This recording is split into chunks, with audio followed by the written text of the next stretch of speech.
Hello again, Matt Musil here at training camp, along with this guy, you know who he is, Seth Payne. And Seth, Lovie Smith says this was the last day of training camp. That's the term you always wanted to hear as a player, right? I don't feel bad for these guys at all. Like, I feel bad that they have to answer questions where people are like, oh, what's the grind of training camp like? Oh, it's like less than 2 weeks, and we're in a nice place. We practice once a day. It's not, and I don't begrudge them that at all, because like it should have been more like this back in the day. Exactly. It was like, you used to cover those stupid training camps. They're dumb, and guys got. But these guys, they've been like working off-season jobs, so they went for 6 weeks of camp.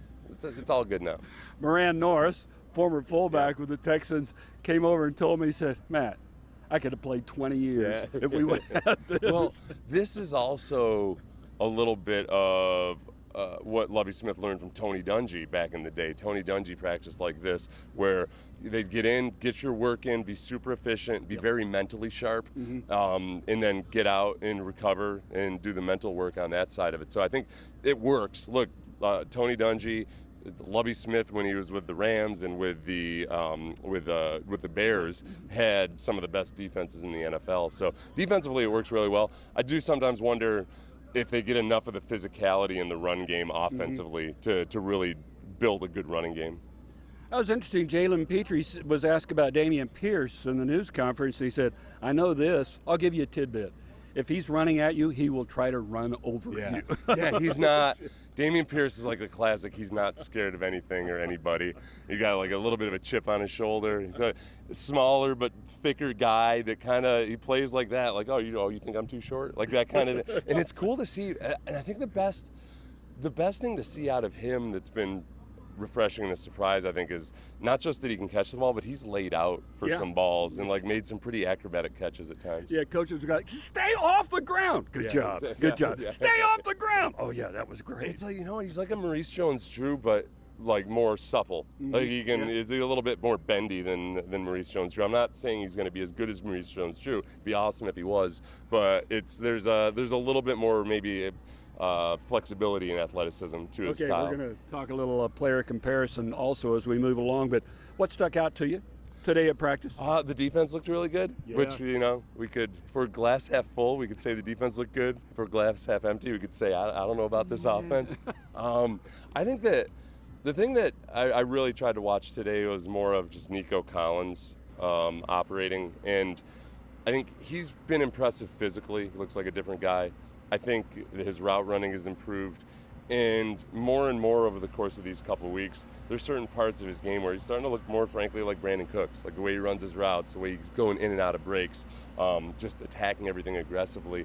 I think that he could very well be the breakout guy this year. Oh, that would be great to see. And I want to talk about player comparisons here in a second. He made a move in the end zone on that touchdown catch on Steven Nelson. Steven Nelson's head was spinning. Yep. And Steven Nelson's, remember, it's a starting corner, so I don't know if that's good, bad, or ugly, but I was happy to see Nico make that play. I want to ask you about player comparisons because Nico is bigger. He's a bigger wide receiver, and people, he could be the next Andre Johnson.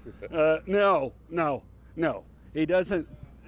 He doesn't move like Andre Johnson. He doesn't have the same body as Andre Johnson. Just because he's tall, it doesn't mean. But if Nico Collins can be the Nico Collins that we hope and expect that he can be, man, that would be huge. Right, yeah. I think if you're thinking type of receiver, it would actually be, and again, not saying he's as good as these guys, but like some kind of blend between DeAndre Hopkins and Andre Johnson. Because Nico doesn't have the top end speed, like the track speed that Andre Johnson did, but he has the obvious size. Yeah. So, DeAndre didn't have the speed either, but he could compete for balls. So good. Nico's a taller guy, bigger guy. So if he ends up somewhere in between those two guys, depending on how good he is another matter, but I think that's the type of receiver he is. Yeah, okay. I just want him to catch more balls because he'll make a great catch like that for the touchdown. Then he'll have one hit him in the hands and he drops it. That's another thing DeAndre was pretty good at, yeah.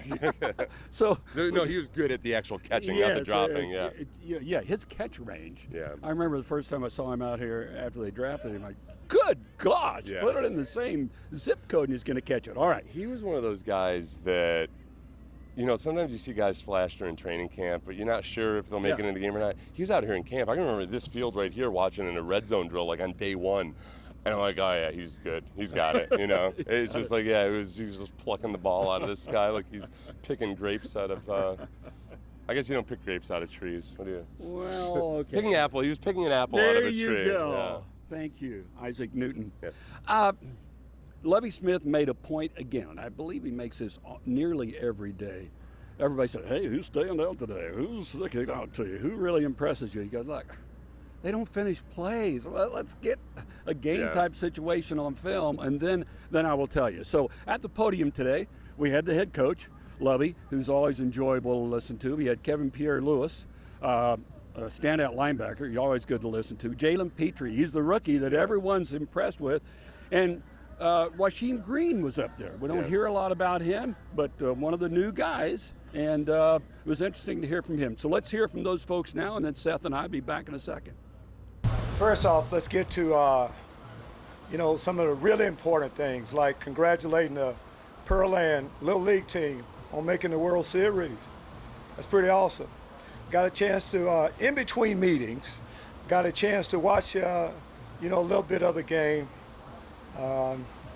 Just exciting as much as anything. No matter what level you play, to get a chance to move up and play in that something that's found is pretty special. So can't wait to see them kind of finish it up and bring it on home. For us, really the last day of training camp.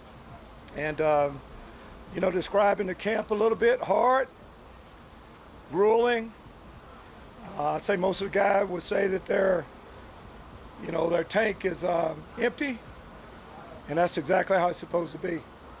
Kevin, you were down at linebacker drill earlier, and the ball was thrown to you.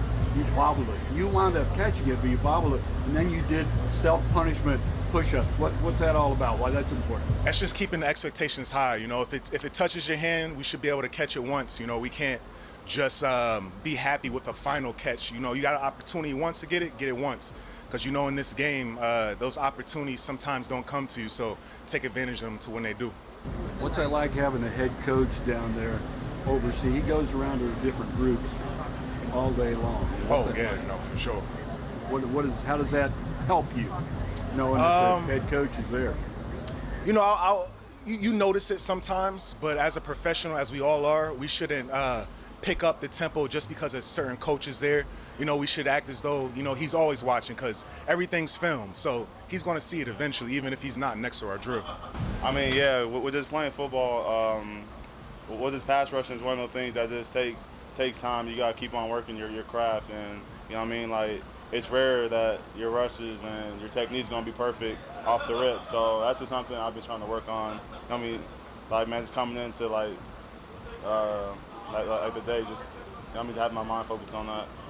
I feel like it's a good fit just because I feel like just what I'm being asked to do, kind of suits my strengths. Just like playing fast, I'm on the edge, or I can rush outside, I can rush inside. I would say I'm still growing. I'm still, understanding the playbook, understanding what offenses like to do in the NFL. And, I love the game of football. So, I love learning every day, and I feel like, I'm doing that. So I'm just continuing to go up. I feel like I haven't, really reached any plateau yet. Like I got a long way to go. Coming in, I just wanted to make sure that I was confident from the start. I understand that I don't know what I'm doing fresh off, and I think that when you approach something, you got to start with confidence in order to, grasp the material and be able to go out there and make the plays when it's needed. So, I try to, approach everything with a confident mindset, and I think that's helped me. Jalen, how eager are you to get into a game situation on Saturday? Oh, I'm very eager. I love the games. In practice, you're not able to, hit and drive through finish a lot of plays. So, it'd be great to go out there and, compete with my teammates and run to the ball. I thank God for putting me, here and allowing me to do the things that, I'm able to do. I would have never guessed that he would have put me here in Houston to play in front of my, my home city. So, it's very wonderful that he chose me, and I'm very thankful for it. It's always great to hear these guys, hear what they want to say publicly about their teammates. Man, everybody's impressed with Petrie, and everybody's impressed with Derek Stingley. And what I love to see in practice is two of those early draft picks out there against the ones on offense. Yeah. Oh, man. Jalen Petrie even talked about it. He said, man, Derek and I, we're going to make a lot of plays in this league. I love hearing that. Yeah, and Lovey, that's something Lovey preaches. He wants guys to be opportunistic, and he puts them in position to do that.